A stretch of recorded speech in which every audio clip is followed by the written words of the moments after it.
হাসপাতাল বা diagnostic centre করতে আপনার কি ধরনের জায়গা সিলেক্ট করবেন? তো প্লেস সিলেকশন নিয়ে আজকে আমরা কথা বলবো। এরিয়া নির্বাচনের ক্ষেত্রে হসপিটাল বা ডায়াগনস্টিকের ক্ষেত্রে আগে আপনার চিন্তা করতে হবে আপনি কি বিজনেস দিবেন। আপনি কি ওপিডি বেস ডায়াগনস্টিক ব্যবসা দিবেন নাকি আইপিডি বেস হাসপাতাল দিবেন?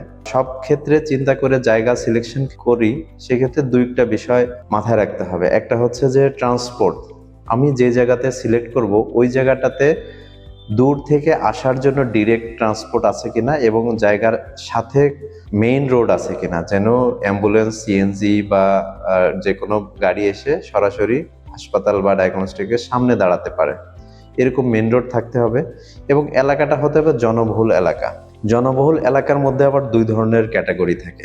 যদি ওই এরিয়াতে বৃদ্ধ মানুষ বেশি থাকে, যেমন 60 এইজ বা 50+ মানুষজনের বসবাস বেশি, সেই ক্ষেত্রে চিন্তা ভাবনাটা অন্যরকম করতে হবে।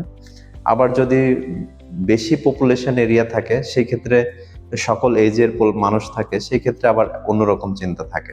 সিলেকশনের ক্ষেত্রে জনবহুল এলাকা, ট্রান্সপোর্ট ফ্যাসিলিটি থাকতে হবে এবং যেখানে প্লটটা কমার্শিয়াল প্লট হতে হবে এবং বিদ্যুতের সংযোগ নিরবিচ্ছিন্ন থাকতে পারে বা বিদ্যুৎ অফিস আশেপাশে থাকতে পারে, এরকম একটা জায়গা থাকতে হবে। আশেপাশে সব থেকে ভালো হয় যদি উপজেলা স্বাস্থ্য কমপ্লেক্স অথবা জেলা সদর হাসপাতালের আশেপাশে, এসব জায়গা একদম ফার্স্ট ক্লাস জায়গা।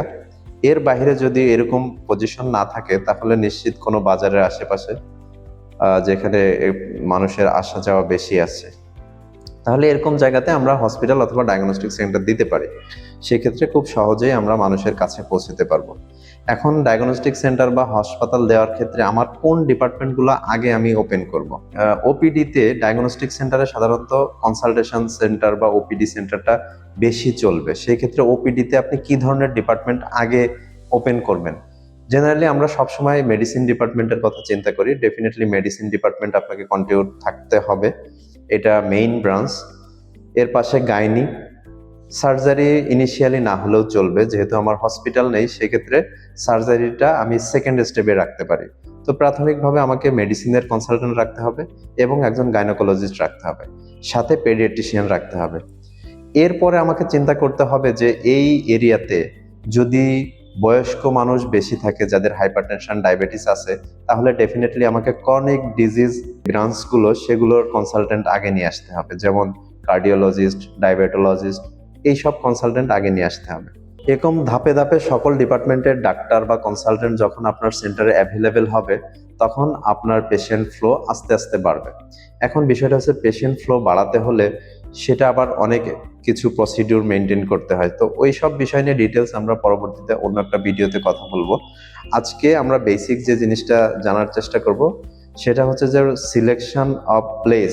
আমার ডায়াগনস্টিক সেন্টার অথবা হসপিটালটা এমন একটা প্লেসে দিতে হবে যেখানে জনবহুল এলাকা এবং সকল ট্রান্সপোর্ট ফ্যাসিলিটি সেখানে থাকবে। যে কোনো দিক দিয়েই অ্যাম্বুলেন্স অথবা গাড়ি এসে আমার হসপিটাল বা ডায়াগনস্টিক সেন্টারের সামনে দাঁড়াতে পারবে বা আসতে পারবে। পার্কিং এরিয়া থাকলে তো অবশ্যই ভালো হবে। আর সাথে আমার ডায়াগনস্টিকের ল্যাব, যেটা রেডিওলজি বা প্যাথোলজি, দুইটা ল্যাবই আমাকে একদম কোয়ালিটি ল্যাব করতে হবে। সেক্ষেত্রে আমাকে ভালো মেশিনারিজ এবং এক্সপার্ট ম্যান পাওয়ারটা খুব জরুরি। যদি আমি ডায়াগনস্টিক সেন্টার দেই সেক্ষেত্রে আমাকে প্রথমে যেটা চিন্তা করতে হবে যে আমার রিপোর্টের মান এবং রিপোর্ট কোয়ালিটি, 100% অথেন্টিসিটি, এইসব বিষয়ে চিন্তা করতে হবে। আশেপাশে হাসপাতাল বা অন্যান্য সেন্টার থেকে যেন আমার রিপোর্টের মানটা ভালো হয় বা ইকুয়াল লেভেলে হয়, যেন ডাক্তাররা আমার রিপোর্টের উপর ফেইথ করতে পারে, সেরকম কোয়ালিটির ল্যাব আমাকে আগে এনশিওর করতে হবে। সেক্ষেত্রে আমরা চাইনিজ বা ইন্ডিয়ান মেশিনগুলোকে অ্যাভয়েড করতে পারি। এই ক্ষেত্রে আমরা কোয়ালিটি রিপোর্ট এনশিওরের জন্য অবশ্যই আমরা ইউরোপিয়ান মেশিনের উপর অথবা জি হেলথ কেয়ার, এই টাইপের যারা রিনাউন্ড কোম্পানি আছে তাদের উপর ডিপেন্ড করতে পারি। তো যখন প্যাথোলজি ল্যাবের কথা চিন্তা করি, নিঃসন্দেহে আমরা এখন ক্লিনিক্যাল প্যাথোলজিস্ট রাখার চেষ্টা করব যেন রিপোর্টের মান ঠিক থাকে। আর যদি হেমাটোলজিস্ট রাখতে পারি, নিয়ার বাই কোনো সদর হসপিটাল অথবা উপজেলা হেলথ কমপ্লেক্স অথবা কোনো হাসপাতাল থেকে অন কল বেসিস বা ভিজিটিং বেসিস কোনো হেমাটোলজিস্ট নিয়ে আসতে পারি, সেক্ষেত্রে ল্যাবের রিপোর্টের মান আরো বেশি অথেন্টিসিটি হবে। আর রেডিওলজি ডিপার্টমেন্টের ক্ষেত্রে ডেফিনেটলি রেডিওগ্রাফার, এক্স-রে অপারেটর বা আদার্স যেগুলো আছে সেগুলো ডিপ্লোমা অথবা বিএসসি কমপ্লিট করা এক্সপিরিয়েন্স ম্যান পাওয়ারই লাগবে। তবে একটা ল্যাব সেট আপ করতে অনেক এক্সপেন্স হবে।